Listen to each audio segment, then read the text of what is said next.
Well, hey there, all you beautiful Texans. Welcome back to the James Show. It's News Talk 820 WBAP, now on FM at 93.3. Let's go.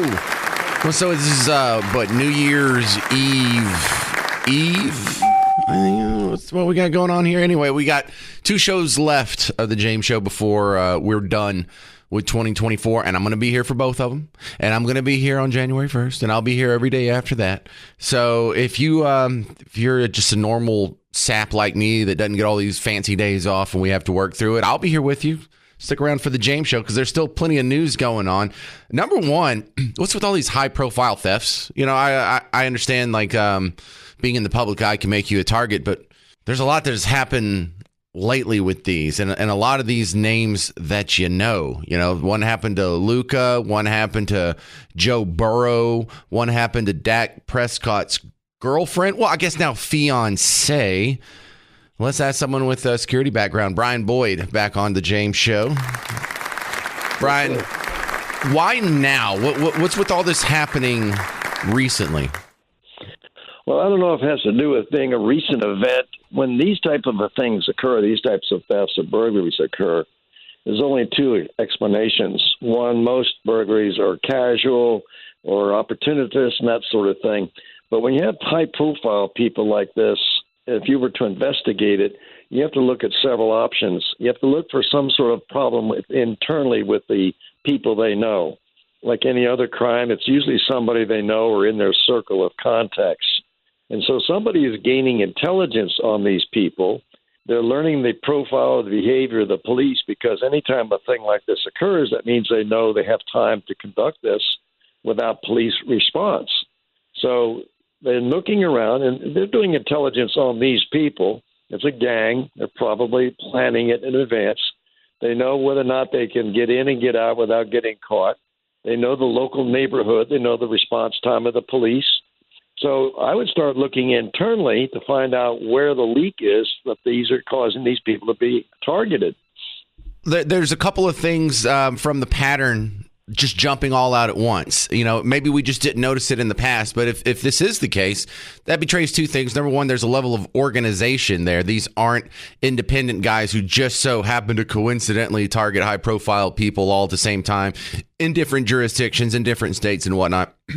Right. And then if there is some sort of organization, why weren't they doing this last year? Why weren't they doing this the year before? And, one theory is it could be something we imported with the wave of illegal immigrants, or it's some new technological change. I don't know, but there's something to that too.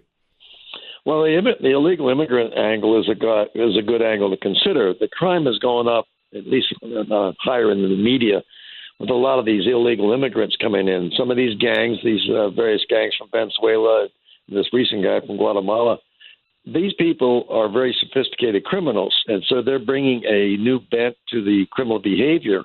And because these are high-profile targets, they would be easy pickings. But it doesn't mean that just they're the only people out there. They're just being the ones in the news. But I think the immigrant angle is a smart thing to look at.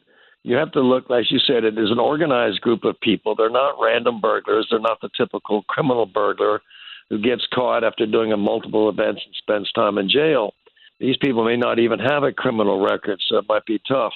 The forensics on it, which is my background, my master's in forensics, if they can get forensic evidence on these things and see how sophisticated they were, whether using gloves or no gloves, is there DNA evidence anywhere present? Is there any kind of physical evidence that they can use to trace back on these people? And then you need to get these different jurisdictions to talk to each other, to exchange data, to see if it's an organized gang. So I think that would be the best way to approach this to try and catch these people. Well, yeah, there's one thing that's different, though, about Dak Prescott's fiance in her robbery. When Luka from the Mavericks got robbed, or Tyler Seguin from the Stars got robbed, it was at their house. Now, this one was out of her car, and they sold a bunch of handbags and whatnot worth almost $50,000. Do you still think that's part of the same crew? I think so, too. Again, if you were a criminal and you wanted to start going after high-profile, very highly visible people because you know they have a lot of money, then you would start to target them. Think of it like a military operation. If you're a crook, you want to plan this mission, you want to go about doing it, you want to find out how they live, where they live, their addresses, Down here in Florida, there's a lot of people who live in gated communities, so those kind of crimes are almost impossible to conduct because you have to get through the security gate of every gated community. In those communities, I doubt they are gated, and that's another side of the coin, too. And the question is whether or not these people had alarm systems. Robbery's a different world, again. I still think it's an organized gang of people. They've specifically targeted these kind of individuals because they are high profile, and they're going after them for that reason. It's not an emotional crime. They're not going after anything personal, but they are looking at it as an organized group of people to go and get what they can. And they're using good intelligence. They're tracking whether or not the police are going to respond, so they're not getting caught. Well, Brian Boyd, is there anything? We have a ton of really successful and good-looking people that listen to the James Show. Is there anything other high-value people have to worry about, even if they're not high-profile? Well, it's the old thing to see it, say something about it. If you're in a high-profile business of any type, you're always going to be a target for people who want your money or take advantage of you. So you just have to be very diligent.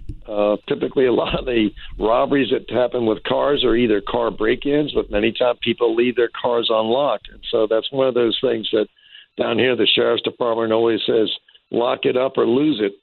That's all the local signs in the neighborhood. So that's probably the best advice, just to be very diligent of your awareness, be aware of your surroundings, be sure to lock up your belongings, and certainly put some sort of an alarm system on your home, and do be aware of what the response time is and have a good rapport with your local police department so that they know they'll come check you out. Yeah, well, my advice, when you get all your money, spend it so you don't have anything worth stealing. And then you can... I also drive like a 9-year-old car, so that totally throws the crooks off. I could afford a Bentley, Brian, but I just choose to do the low-profile thing. Take 30 seconds. What are you promoting these days? BoydIntelligence.com or your charity? What you got going on? Well, BoydIntelligence.com. That's a site that was set up for me many years ago by a friend of mine because he knew that I'd worked for different law enforcement agencies, and I'm a former Green Beret, so I have a lot of unusual knowledge about counterterrorism, counter-narcotics, and the bad guy world. So if I can ever help you, I answer a lot of questions on national security issues, anything with the counterterrorism business, and be glad to assist anywhere I can. Get the young people to go out in the world and get involved in good careers and change the government, make things work better with more honest people in it. Thank you very much, Brian Boyd, for being on the James Show again. We'll talk to you soon. Thanks for the invitation. And we can do the hack dad joke of, well, I guess I'll see you next year. Get out of here. All right, I'm going to ask you some of the same questions. Why is this happening? Why are all these high-profile thefts happening? Why is it happening so close together? Is this a gang? Is this organized? Is this just some copycats, maybe? Does this have to do with immigration? I'd like to hear what you think. 800-288-9227. 800-288-9227. I'm James Parker. It's News Talk 820 WBAP, now on FM at 93.3. Hey there, welcome to the James Show. News Talk 820 WBAP, now on FM at 93.3. A lot of high-profile thefts in the news, especially here in Dallas. I mean, this is kind of a national story, but it's kind of happening more here than nationally. Now, I think the one that kind of fits the bill of this category happened last month. Patrick Mahomes and Travis Kelce both had their homes burglarized. I mean, kind of a Texas connection there, but you think, well, that's kind of clever of the guys. They know when Patrick Mahomes and Travis Kelce are going to be not home.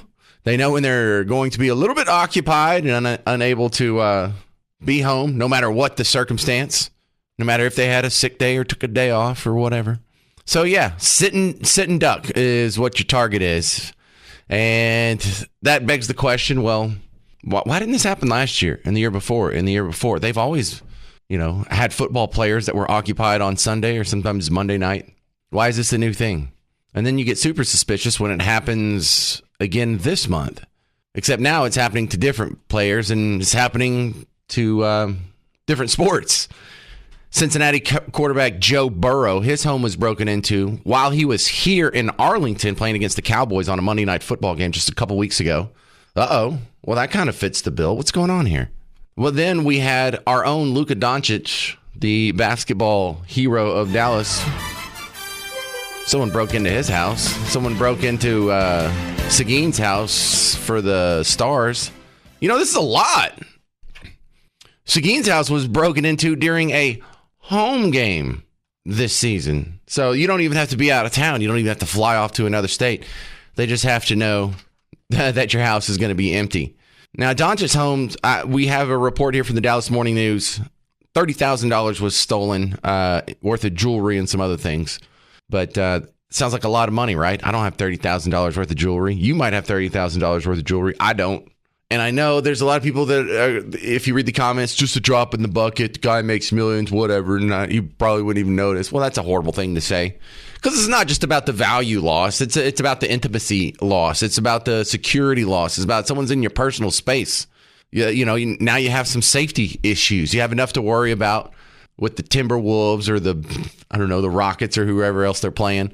You got all this pressure on you. You got your ankle bothering you. You're trying to keep up your interpersonal relationships with your family and your significant other and your friends. And now someone's breaking into your house too. Now you got to worry about that too.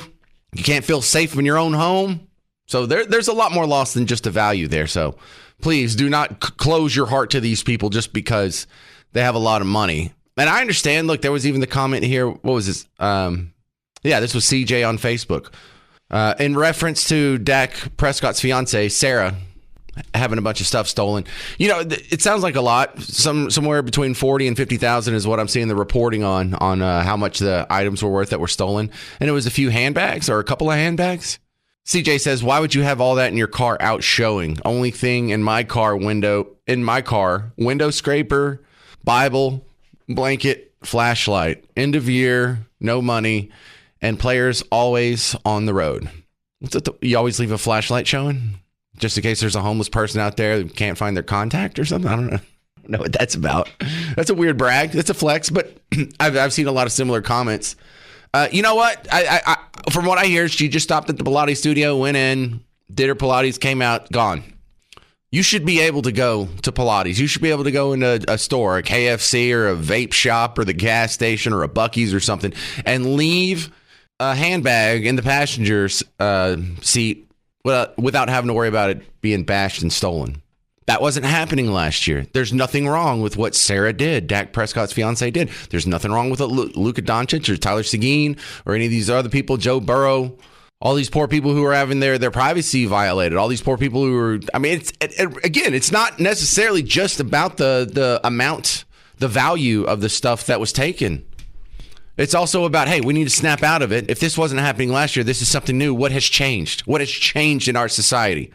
Is there a new technological breakthrough? Because that explains some of these patterns that you see, like when the keys were getting stolen. Oh, thieves figured out how they can change the wireless key fob or whatever they have, where they can open cars and start them with this, computer algorithm or cell phone app. Who knows? So there was an explanation like that for this. Is there an explanation like that for this round of thefts?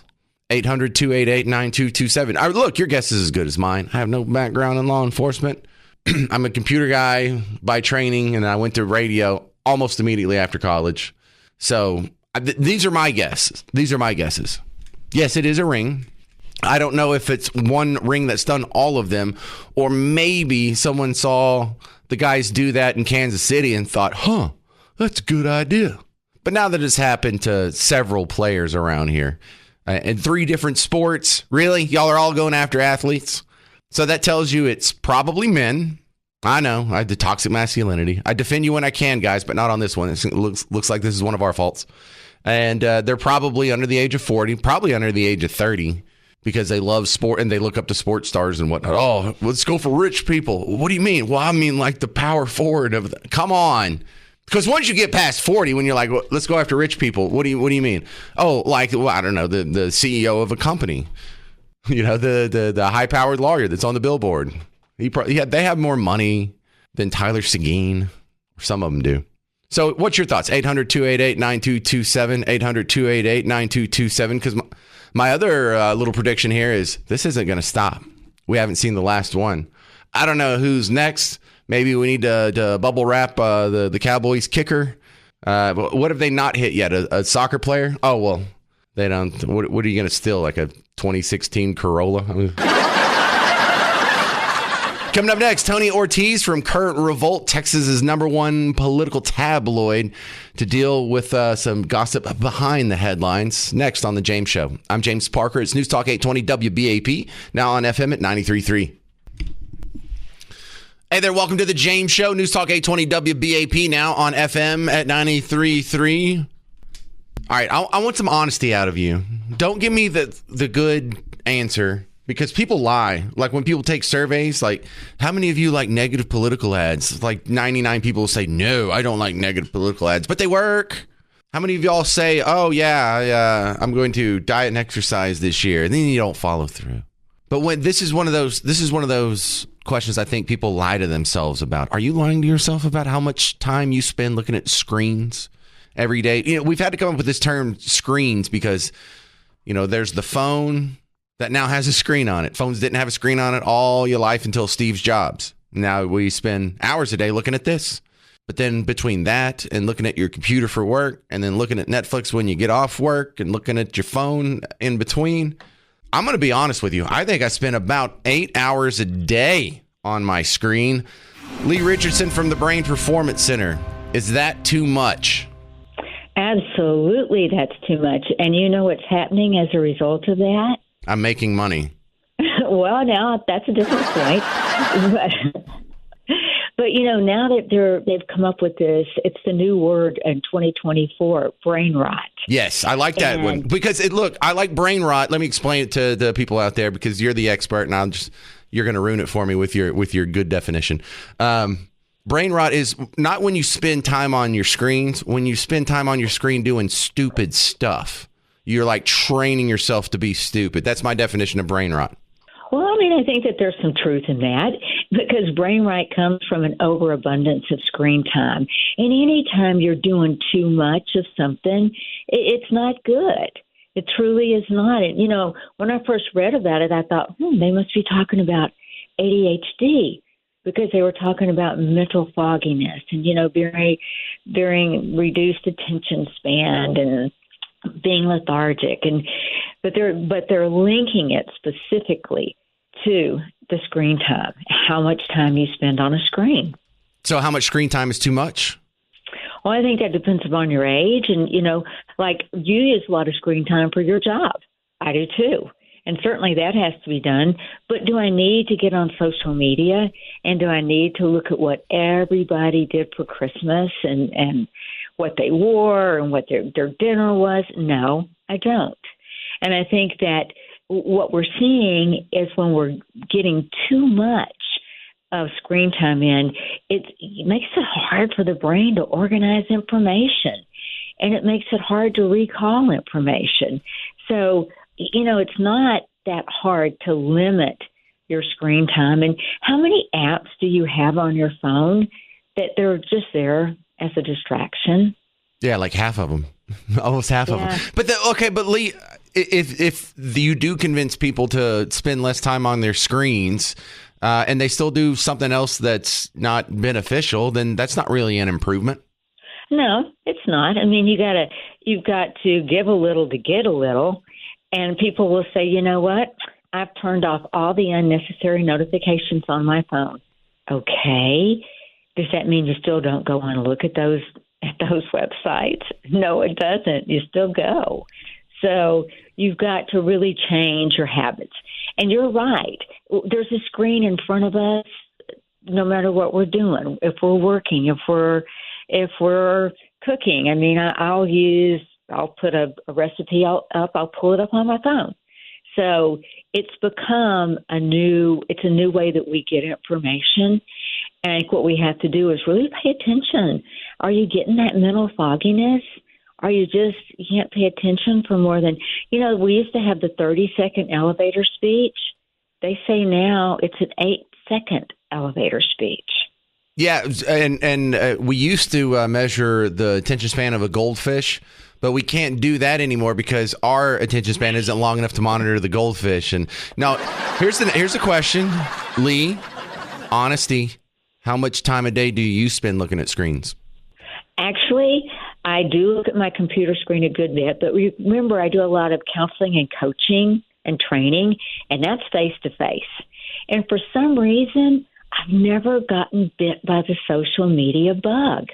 Oh, I'm just a nosy human being. That's my problem. You don't like, I mean, we all say we don't like gossip and we don't care what everyone else is doing or what, if celebrities stepped in a bear trap or whatever. Yeah, you do. Some people more than others, but everyone a little bit.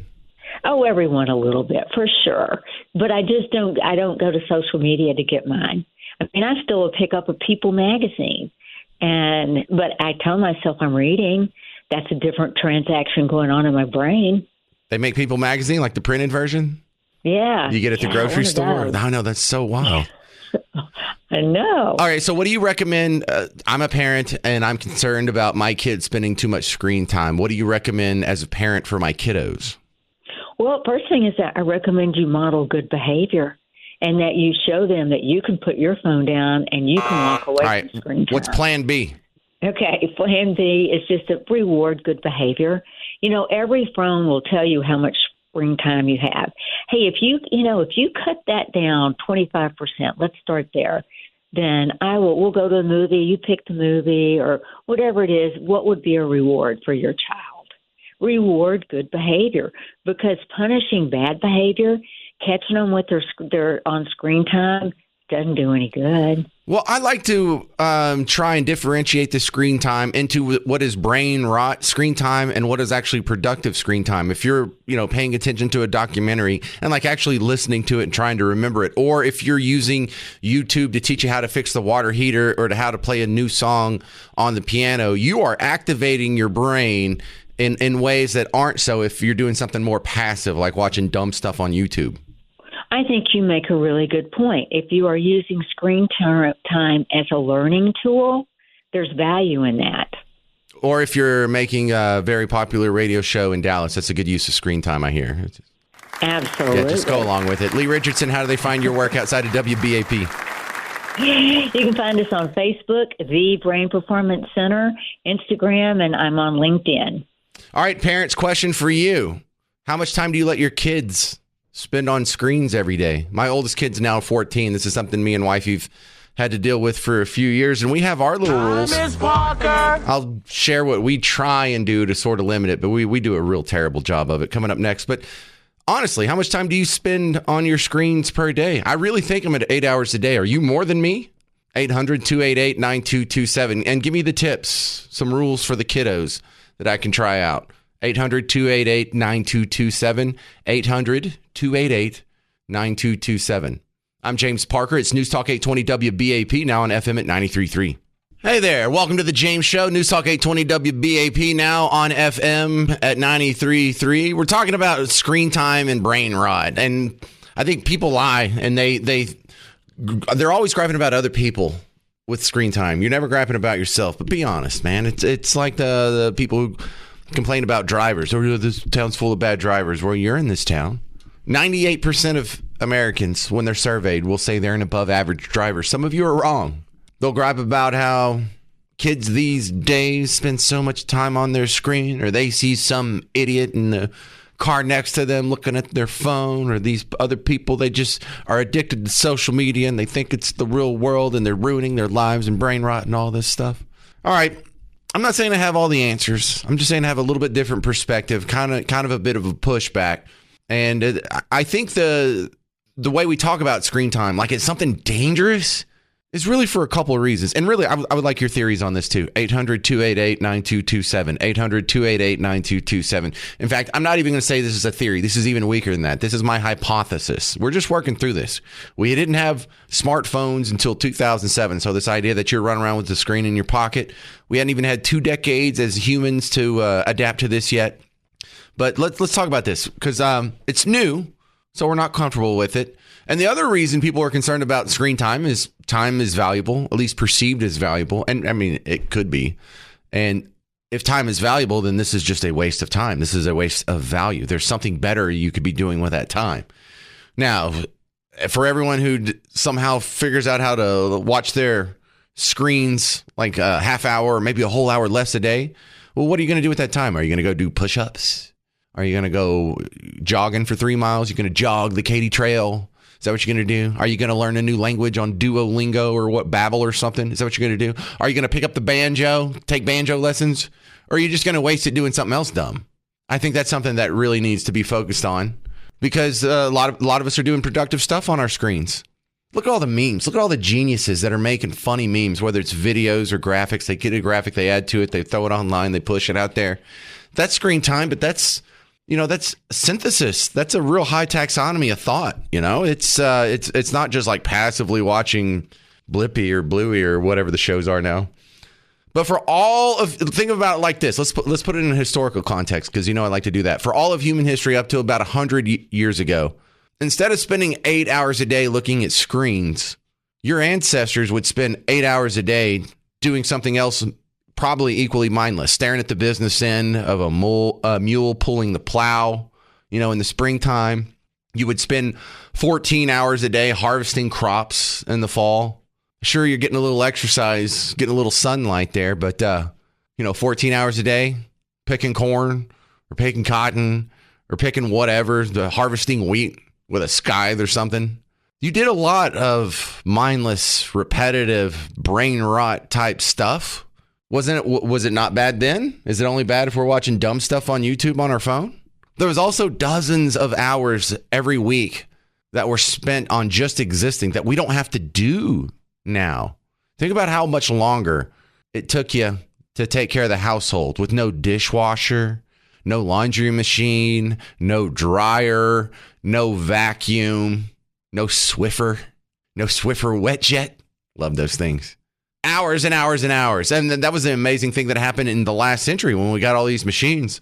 I love reading in books about the women when they first installed a washing machine in their house. They would just stare at it. They'd be like, this is freeing up hours and hours of my life. This is changing my life for the better. So did we really ruin our lives and start wasting our time with the screens? Or did we just replace other time that was previously wasted when we're just as productive? We're just a little better entertained. And then what do you do about the kids? 800-288-9227. 800-288-9227. And look, for the guys, is it not brain rot to chop wood for 2 hours? Do you ever chop wood? Just split logs for 2 hours? You're not like engaged in particle physics thought. It's brain rot. Do you think it's not brain rot to harvest crops for 14 hours a day in the fall? Just bending over, picking up a pumpkin or a squash or lentils, whatever they are. Look, without a car, don't you think it's brain rot to have to ride a horse for 4 hours just to get to the nearest town? Well, you got to go to town for, I need to see a doctor. I need to go to the bank.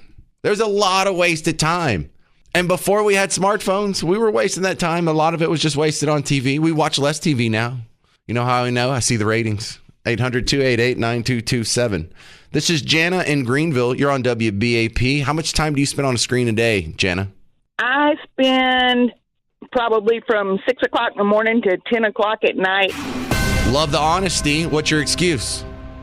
Well, I'm on and off, but on a lot. I've got horses, so I turn things off and go to the barn, and right now I'm out here cleaning stalls right now. But I got my phone with me. I play little mindless games on my phone and check Facebook and check Messenger. And, it's becoming an addiction because it's so easy. I remember when you had your phone on the wall, you didn't carry it around with you. So I do think it's overdone. I'm not so sure it's overdone. I think the determining factor isn't the amount of screen time you spend. It's what are you doing on it? Because this is what I tell my kids. Look, if you're watching other people play video games, if you're watching Unspeakable or Preston or these idiot influencers like go through and play Minecraft or fill a wading pool full of Jell-O, then yeah, that is brain rot and it's not good for you. But if you're watching documentaries, if you're learning history, if you're learning a musical instrument, if you're learning how to fix the air conditioner, if you're learning, how to change the air filter on a car, just something useful. It depends on what you're doing. If you're picking up, the basics of calculus, differential and integral equations by watching it, I don't think that's time wasted. I think you're making yourself a better person. And in fact, you could spend all damn day on the screen time, on the screens and come out a better person at the end. It really depends on what you're doing. That's true. I really think I do watch a lot of YouTube, and I've, looked at a lot of different things, how-to things, and, you know, anytime something breaks down, if my husband has a question about it, I'm like, oh, let me look on YouTube. We'll find out. You know? It's very empowering like that, isn't it, Jana? I'm a big fan of the screens, and I'm just trying to give them a little bit of a defense here. Thank you, Jana. This is Kevin in North Richland Hills. You're on WBAP. How much time a day do you spend on screens? About as much as the lady that you just spoke to, probably a little more. I'm 63, retired. The problem I have is I've got 3 young granddaughters, and it used to be that you could go out and play, okay, by yourself. You can't do that anymore now with what's going on. So unless you have an adult out there. Wait. What do you mean you can't do that? What are you talking about? Unless you have an adult out there with your children or yourself, they're not protected. So what do you mean? I have a problem with the young people and spending so much time screen time. Now, I've got my bed screen TV out in my office and computer and my cell phone, and I'm on it all day long, not watching trivial stuff, except for some of the movies on TV. But the young people, I just wish they could get out there and play. And going back in time, my best friend Billy and I would go down to the creek and try to catch minnows with our hands. Right. Okay. But I think this is a popular misconception that I hope to dispel one day, Kevin. You know, it's safer for our kids out there. The incidents of, car accidents and random kidnappings and violence against children and whatnot is actually lower than when I was a kid in the 80s. And so my kids I feel safe with them running around. They can go to the park at the end of the street and play with some of the neighborhood kids without an adult being there. We used to go out. Now, I'm older than you are. We used to go out and we would come home when my dad whistled for dinner. And then when the street lights came on, we came home. Well, don't prevent your granddaughters from having that exact same experience. If they're not experiencing that, part of that's on you and their parents. It's on their parents and what is going on in society. You want me to call them? I'll call them. Is it your daughter or your son? Yeah, maybe they'll pick up. All right, parents, stop being such babies. It's not, everyone complains about helicopter parents, and half of those people that are complaining are they themselves helicopter parents. It's the damnedest thing. It's safer now than it was in the 80s. Go look up the statistics. Don't trust the goofy guy on the radio. You have the screen time. You have it in your hand right now, don't you? Look it up. Tell me I'm wrong. Our kids are safer than they ever were, and screen time's not necessarily bad as long as you're not doing dumb stuff on it. That's me. Coming up next, very special guest, Jose Villalobos. He's the mayor of McAllen, Texas, and he believes mass deportations will create serious issues for America's economy. We'll hear about that next. If you want to jump in, 800-288-9227. I'm James Parker. It's News Talk 820 WBAP, now on FM at 93.3.